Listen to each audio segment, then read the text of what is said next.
Hello guys! Ngayon tuturuan ko kayo kung paano mag-download ng TikTok app. Una, pindutin ang Play Store. Then, kapag nandito na kayo sa Play Store, pindutin yung search button dun sa taas. Then, ayan, nandito na tayo. Then, search nyo lang TikTok. Ayan. Then, search. Then, lumabas na yung TikTok.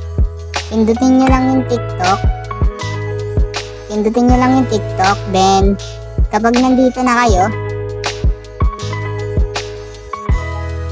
ayan, makikita nyo naman, ito yung TikTok. Then, pindutin nyo yung install. Then, pindutin nyo yung install. Then, kapag napindut nyo na yung install, antayin nyo lang kasi nagda-download na siya. Ang TikTok nga pala ay 107 MB. Then, ayan, tapos na, nag-i-install na. Download na natin yung TikTok. Auto-install nga pala kapag nag-download kayo sa Play Store.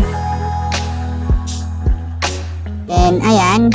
Ayan, na-download na natin. Ayun lang. Thanks for watching. Please subscribe me for more videos like this.